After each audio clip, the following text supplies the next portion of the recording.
आसार दाननि थिं थिं सान्दुङा साथा हमनानै बजों थाङो देलाय देलाय बारा एसेबां रोङा आसार दाननि थिं थिं दुंखावनाय सान्दुङाव आबादारिफोरा गायनाय फुनायाव मुखुब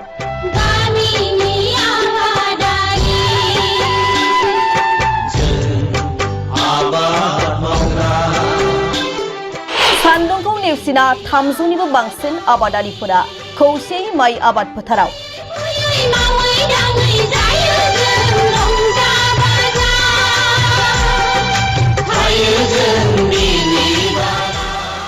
आबादारिफोरनि मोखाङाव मिनिनाय गोजोन खौसेथिनि नुथाय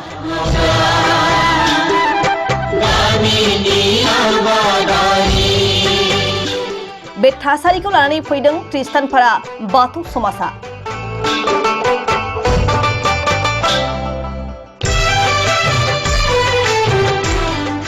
उदालगुरि जिल्लानि सिङाव थानाय मैखोम बर'फोरजों बुंफबनाय ख्रिस्टानफोरा बाथौ समाजा थांनाय 20 बोसोर सिगांनिफ्रायनो समाजनि मुङाव थानाय हायाव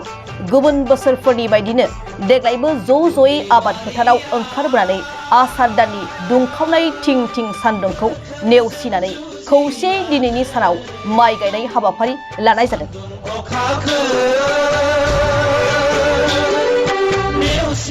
बे समाव आबाद फोथारनिफ्राय जोंनि खौरांगिरि सोरांसार बाग्लारिनि मोनसे जर'खा रादाब आसार दाननि थिं थिं दुंखावनाय सान्दुं आरो दिनै बे सान्दुंखौ नेवसिनानै दिनै उदालगुरि जिल्लानि सिङाव थानाय माखासे आइजो आरो माखासे हौवाफोरा दिनै रायजो नाङै बेयाव जथायै जिथु दुब्लि फोथाराव ओंखारबोना जयै माइ गायनाय हाबाफारि लानायखौ जों दिनैनि सानाव नुनो मोननाय जादों थारैनो नैबे समाव आं बुंनांगोन उदालगुरि जिल्लानि सिङाव थानाय नैबे ख्रिस्टियानपारा गामियाव आं दायो दंफैयो आरो बेयावनो जिथु दिनै ख्रिस्टियानपारा बाथौ समाजा दिनै जथायै बेयाव लोगो नांनानै जिथु माइ फोथाराव जिथु गावसिनि समाजनि जि आबाद फोथार बे आबाद फोथाराव लोब लोब बेबायदि जथायै ओंखारबोनानै बा खौसेयै ओंखारबोनानै दिनै जि बोसोरनि जिथु आबाद जि माइ गायनाय बेखौ बेयाव हाबाफारि लानायखौ जों बे समाव नुनो मोननाय जादों नैबे समाव आंनि केमेरा पार्सन बिथांखौ आङो मोनफ्रोमबो नुथायनि सायाव दिन्थिनो थाखाय खावलायदों बे नुथायानो जाहैदों उदालगुरि जिल्लानि सिङाव थानाय नैबे ख्रिस्टियानपारा बाथौ समाजनि जिथु दुब्लि फोथार आरो बे दुब्लि फोथाराव दिनै समाज नाङै बेयाव जि 300निफ्राय लानानै 400हालागै जि हौवा आरो माखासे आइजोफोरा बेयाव ज' लोब लोब ओंखारबोनानै जि बोसोरनि जिथु माइ आबाद गायनाय बे माइ आबाद गायनाय बा मावनायखौ जों बे समाव जों नुनो मोननाय जादों आंजों लोगोसे दङ बेयाव जिथु बे गामिनिनो जिथु माइ गायगिरि बिथांमोना आं बिथांमोननिफ्राय आं मिथिनो नाजानि जिथु बिथांमोना बेयाव गोलाव समनिफ्रायनो जिथु बेयाव आबाद मावनानै बेयाव जाबोबाय थादों बाजै मा बुंगोन जिथु बोथोरनि आबाद दिनै गिबि खेबनि थाखाय नोंथांमोना दिनै बोसोरनि जिथु आबाद बेखौ मावनो लादों मा बुंगोन बेयाव दे खुलुमबाय आङो जोङो बेखौ जोंहा जोंनि समाजाव बे बाथौ समाजाव जोंहा 14 बिगा हा दङ जोङो बोसोराव गासैबो ज' नाङैनो जोङो बे आबादखौ मावो जोङो रंजानाय मोनो गासैबो जेनिता जुदि हौवा माहारि हिन्जाव माहारि जोङो जथायै ज'है थारमाने बे खेथिखौ जोङो बोसोराव खेबसे मावनानै जोङो जि आबाद मावनानै जोङो रां राहा मोनो बे जोंनि बाथौ समाजाव थायो थानानै जे बे रांदोनो जोङो जोंनि समाजनि खायसे मावनो गोनां खामानि बा जोंहा थानसालिजों आगोलाव जोङो थानसालिखौ लुनो हायाखैमोन जों बे आबाद मावनानैनो जोङो जा रां मोनो बे रांजोंनो जोङो दायो बाथौ समाजनि जोङो थानसालिखौ जोङो एसे लुफुंनो हाबाय आरो आसार दाननि जिथु दुंखावनाय जिथु सान्दुं बेखौ नेवसिनानैबो दिनै आबाद फोथाराव नोंथांमोना ओंखारबोदों गोसोआव माबायदि मोन्दांथि दिनै बेयाव जथायै बेयाव नोंथांमोना माइ आबाद जोङो बे बोथोराथ' जोङो मिथिखायो दैज्लां बोथोराव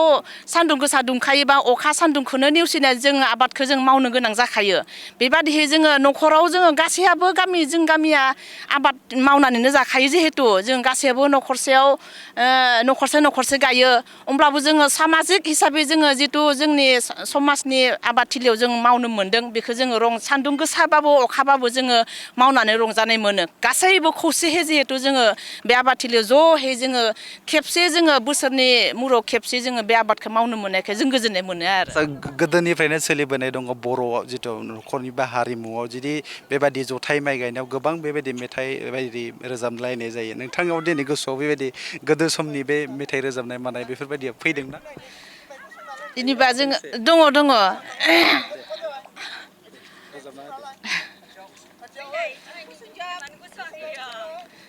आसार दाननि थिं थिं सान्दुङा साथा हमनानै बजों थाङो देलाय देलाय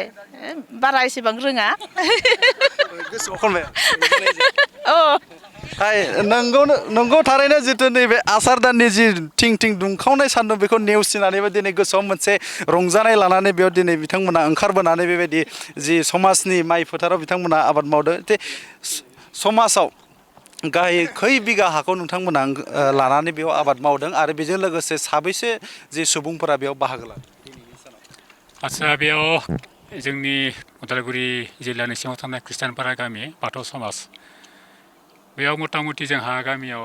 112 घर दङ बाथौ सिबियारिफ्रा दा बिदिहाय गोबां जायो हौवा आरो हिन्जाव माहारि बिदिनो गासैबो दिनै लोब लोब फैनानै नैबे समाजनि खेथिखौ आबुं खालामथारनो थाखाय जोङो बे हाबाफारिखौ लानाय जायो बोसोरे बेनिफ्राय दिनै जोंहा गोबां हाबाफारि थायो दा गिबियावनो आफानिनो सोरजिनाय बे बैसोमुथिखौ जों गिबि जोङो खुलुमग्रोनाय जायो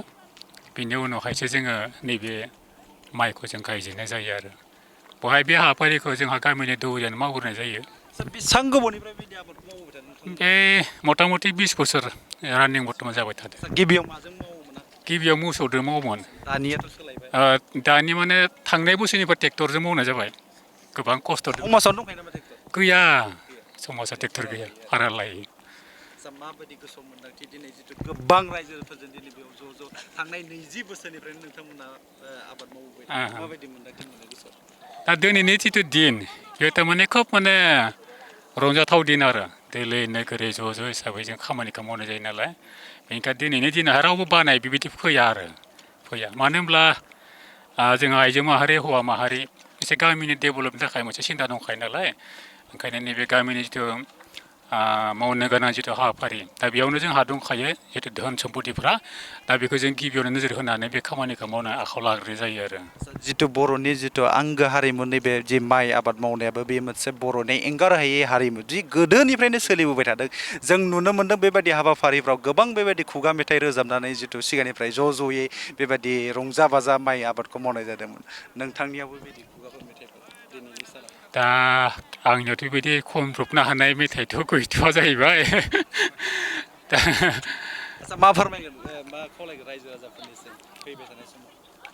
फैबाय थानाय समावहाय बिदिनो अबंलावरिनि सायावसो सोनारनांसिगोन अबंलावरिया मोजां लाखिब्लानो जों बिदिनो मोजां रोखोमै खामानिखौ मावलांबाय थानो नाजागोन आरो लोगोसे दा जोङो गोबां माबायावहाय अलखदाव गोलैना दङ दिनै गाबोन मोसौबो मोननो थांलिया ओंखायनो जों सानो जे बे समाजनि जिथु हाबाफारिफोरावहाय गामि दथाफोरखौ डेभेलप खालामनाय बिथिङाव आरो न'खरखौबो डेभेलप खालामलांनायनि बिथिङावहाय जों सरकारनिफ्राय एसे माबा मोनसे अनसुंथाइफोर मोनो नामा ट्रेक्टर सेक्टर बेबायदि मोननो हाब्ला जोङो जोबोद गोजोननाय मोनगोन आरो हाय नंगौ बिथाङाबो नैबे ख्रिस्टानपारा गामिनिनो जिथु बिथांमोनाबो थांनाय जि 20 बोसोर सिगांनिफ्रायनो बे हायाव जिथु बिथांमोना आबाद बेबायदिनो ज'यै आबाद मावदों होननानै जोङो बेयाव मिथिनो मोननाय जादों आरो आं बेयाव मिथिनो नाजाबावनो जिथु बेयाव आंजों लोगोसे दङ नैबे खालें-दुवार बियाबनि जिथु आबादारि गांखंनि जिथु आफादगिरि बिथां अमर दैमारि आरो बिथांनिफ्राय आं मिथिनो नाजानाय जिथु नोंथांमोननि गामिया दिनै गोलाव समनिफ्रायनो बेबायदि आबाद मावबोदों थांनाय बाराव मोसौजों मावोमोन खिन्थु जुगा सोलायबाय गोनोखोआरि गोदान मोनसे मुगा फैबाय दा दिनै ट्रेक्टरजों मावो नोंथांमोननि गामि मा जानानै मावो गिबियावनो आं दिनैनि बे जिथु मोजां मोनसे हाबाफारि लानायनि थाखाय जे नोंथांमोननि जि निउस चेनेल अर्थात बड'सा साबायखर बावदों धन्यबाद होदों खारन बेबायदि गोलैसोनाय ओनसोलाव जे नोंथांमोना दिनै एथ' गरम सान्दुं नेवसिनानै जे फैनानै फोथाराव फैनानै जोंखौ बे मोनसे अनुप्रेरणा माने थुलुंगा होफैदों बेनि थाखाय आं साबायखर थाबाय नंगौ जे आं ख्रिस्टानपारा गामिनि सासे बाखिन्दा आरो आबादजों जड़ित थानाय बेयाव जोङो मिथिगौ जे ख्रिस्टानपारा गामिया जों उन्दै समनिफ्रायनो नैबे जायगायावहाय आबाद मावबाय थादों समाज हिसाबै जे समाज नैबे आबादनि जिखिनि सर्स जिखिनि फाइनान्सियेल मुलाम्फा बा जिखिनि रांखावरि मोनो बेजोंनो थानसालि लुफुंनाय लोगोसे गामिनि माखासे हाबाफारिखौ मावफुङो आरो मोनफ्रोमबो धोरोमनि आयदाफारि बा जिखिनि हाबाफारिफोराव बे रांखावरि बिथिंनिफ्रायनो जाहाथे अनसुंथाइ बिदि हरनाय बे हाबाफारिया जोंहा सोलिबाय थादों दा बेवहाय जों बाख्नायनांगोन गामिनि जि मोनसे गोरोबलायनाय खौसेथि नैबे फोथारनि गेजेरजों जोंहा फैयो आरो धोरोम सिबिनाय बेलायावबो जोङो नैबे मोनसे मैखोम माने जोंनि आयदाफारि धोरोमनि मोनसे आयदाफारि जाना थाबाय खारन जोङो गायजेननाय हाबाफारियाव जों दिनै नेमनि खान्थि बायदि जों खालामनाय जादों दा बेयाव जियानो जा आं खालिंदर बियाबनि फार्मार्सेलनि प्रेसिडेन्ट जानानै आं बेखौल' बुंनो सानगोन जे बिथांमोना जे गोदो जिखिनि माने मोसौजों हालेवनानै गायबोबाय खिन्थु दिनैनि जुगाव माखासे जायगा उसुबिदा मोसौ फिसिनाय उसुबिदानि थाखायनोथ' न'खर बिदि मोसौ गैला खिन्थु हालुवा मोसौ बिदि फ्राय लाखिनाय नुला दा बेवहाय ट्रेक्टर भारा होनानै बा ट्रेक्टर भारा लानानै जे माइ गायनाय बे हाबाफारिया जादों थिग बिदिनो समाजाबो माने नैबे हाखौ गासै 20 बिगानिबो बांसिन हा हयथ' समाजाव दङ जे दाबसेल' नङा दाबनै दाबथाम दंबावो दा बेखिनि हाखौहाय जे ट्रेक्टर माने भारा लानानै गायनो गोनां जायो नाथाय बेयाव आं जोंनि फार्मार्सेलनि थ्रुयैनो बेखौनो माने सेन्ट्रेल फार्मार्सेल बा जितु बिटिआर गभर्नमेन्ट दा आथिखालाव सोलिबाय थादों प्रमद बर' बिथांनि दैदेननायाव दा बिथांमोननि आं बेखौनो रिकुवेस्ट खालामदों जे समाज आरो गामिफोराव जाहाथे बिदि गंसे ट्रेक्टर जे गभर्नमेन्टनिफ्राय जुदि अनुदान अनसुंथाइ होनो हायोब्ला निस्सय समाजजों लोगोसे ओनसोलनि आरो गामिनि जिखिनि आबादारि बिथांमोनाबो बहुतखिनि थुलुंगा मोनगोन माने खम खरसायावहाय बिथांमोना हालेवनानै बा माबा मोनसे बिनिमय लानानै जाहाथे आबादफोरखौ माने दैखांना होनो हानाय बे बेबस्थाया थागोन खारन दिनैनि तारिखाव बिगासे हा एवबा 400 थाखा नांगौ खोथिया थारसे फुयोब्ला 50 थाखा जाबाय दा बिदिनो आलि खोनाय आलि दाननाय बिदि बहुतखिनि माने भेजालाव गोलैगोन दा 1 बिगा जुदि आबाद मावनांगौबा बेयाव गैयाबाबो सासे आबादारिया 5,000निफ्राय 8,000नि गेजेराव खरसा जायो दा बेखौनो आं गभर्नमेन्टनिसिम जे जोंनि आबादारि बिथिंनिफ्राय जों बेखौनो खावलायगोन जे जिखिनि अनसुंथाइ फैयो बा जिखिनि बिधानफोर फैयो निस्सय जाहाथे जायफोरा माने आबाद मावो बिथांमोननियाव गोग्लैयो जाहाथे आबादारिनि आखायावहाय गोलैयो जे आबादारिफोरा बे बिथांखिनि जिखिनि आसनिफोर आरो बिधानफोर बेखौ मोननानैहाय आबाद मावनायाव थुलुंगा मोनो खारन जोङो मोनसे सिन्था खालामनो हायो जे जोंनि बे ओनसोला दैनि बांद्राय अभाब गैया खारन जोङो बिदिहाय बेयाव रासायनिक हासारबो जोङो बेयाव सारा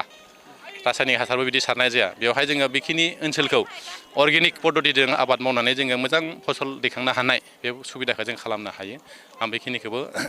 दिनैनि बे फार्मार्सेलनि जानानै सरकारनिसिम आं बेखिनिखौ खावलायहरनाय थाबाय आंनि बिबुंथिया एसेनोसै बेसेबांसो दिनै बेयाव ओरैनो जोंहा समाज हिसाबै गासै 113 न'खर दङ बिदिनो दिनै समाजनि हाबाफारि हिसाबै गासै न'खरसेयाव सासे फैनांगौ खिन्थु गोसो गुदुं जानानै मानसिफोरा दिनै समाजनि खामानि हाबा दुखा नालाय दा बेयाव गासै 250सो सुबुङा दिनै बेयाव बाहागो लादों जे गावबा गाव खोथिया राननाया खोथिया रानगोन फुनाया फुदों आलि खोनाया होगोन गायनाया गायबाय ओरै साहा फुदुंनाया साहा फुदुंगोन दिनै समाजानो एसे खरसा खालामनानै जे बेयाव माने बुट एवनानै बा माबा मोनसे भाजा पोरा बिदि जानानै दिनै जोङो बे गायनाय जितु हाबाफारि बेखौ जों फोजोबगोन आरो बे गायना मोननाय जितु फसल बे फसलखौ रायजोआ ज'है दुखु खस्थ' खालामनायनि थाखाय बै आघोन फोरबो जितु गोरलै जानाय बेयावहाय एसे ज'है सिरिबाङै बोथिसे जायो दा बेनो जोंनि समाजनि नेमखान्थि आरो बेयावनो जोंहा गोजोननाय दा बेखिनिखौ नुनानै फोजोबदों हाय नंगौ बिथाङाबो जितु गावनि मोन्दांथिखौ बे समाव बुंबाय थारैनो जों बुंनांगोन दिनै बिथांमोननि जितु गामि समाजा दिनै बेयाव ज' लोब ओंखारबोनानै बिथांमोना बेयाव आबाद फोथाराव बेयाव बाहागो लाफैदों बेयाव खुनु जि बासिलायनाय गैया जि बिथांमोना जथायैनो जितु फैदों आरो जों नुनो मोन्दों बेयाव जि बर'नि जितु सिगांनिफ्रायनो जितु सोलिबोनाय गोदो गोदायनिफ्रायनो जितु दोरोङारि जि हालि जांख्रा दिनै बिथांमोना हाब्रु फुनलायनाय जितु देहायाव बेखौ जों बे समाव जों नुनो मोननाय जादों आसा आनै ओरै फै आनै बर'नि दोरोङारि जितु माइ गायनाय दिनै बेजों लोब्बा लाखिनानै नोंथांमोनाबो गायदों आरो बेजों लोगोसे हालि जांख्रा नोंथांमोननि थाखाय मा बुंदों हालि जांख्रा खालामनानैलाय जानोसै ना बेदर ओमफ्राय खुसि जाबायना मा जागोन जिखौ जायो बेखौ होनांसिगोन मा दं जानायाव जानायावलाय अमा दं दाउ दं दाउला खासिबो दंखायो जोंनिया रायजोआ समाजा हाब्रु फुनदोंना फुनाखै आया फोननायावबा दा नायथोंसै नै खम जादों सबबो लायो आरो नै बिना थालिर खिसो हाय नंगौ बिथांमोना जितु सिगांनिफ्रायनो जितु सोलिबोनाय गोदो गोदायनिफ्राय आबौ आजै आजौ बिथांमोननि समनिफ्रायनो सोलिबोनाय जितु दोरोङारि जि हालि जांख्रा बिथांमोना दिनैनि सानाव बेयाव फालिखानायखौ जों नुनो मोननाय जादों आरो जों बुंनांगोन जितु बिथांमोना थांनाय गोलाव समनिफ्रायनो नैबे हायाव जितु आबाद मावबोदों नाथाय दुखु गोनां बाथ्राया बेसोदि जितु बिथांमोना थांनाय बाराव जितु मोसौजोंनो हालेवनानै बेबायदि गोबां मानि हाखौ बिथांमोना आबाद मावबोदोंमोन नाथाय गोनोखोआरि मुगाजों जितु सोनारनानै बिथांमोना दायो ट्रेक्टरजों जितु हालिखौ एवो होननानै बिथांमोना जोंनि सिगाङाव बुंदों आरो बेबो जितु गुबुननिफ्राय लानानैसो बे हाखौ एवनाय जायो होननानै बिथांमोना फोरमायदों आरो जोंबो खावलायदों बे समाव रायजोनि जानानै जितु फैबाय थानाय समाव बेबायदि जितु जथायै जितु बेबायदि खौसे जि आबाद मावनाय बे आबाद मावनायखौ बिथा खालामनानै जितु बिटिसिआव सोलिबाय थानाय जि प्रमद बर' सरकार बे प्रमद बर' सरकारा नैबे ख्रिस्टियानपारा गामिनि थाखाय जि ट्रेक्टर गंसे बा माबा मोनसे राहा खालामनानै होयो गावनि फारसेनिफ्राय बेखौ जोंबो दिनैनि सानाव मिजिंथिनाय थाबाय नैबे समाव आङो उदालगुरिनिफ्राय बड'सानि जानानै केमेरा पार्सनजों लोगोसे सोरांसार बाग्लारि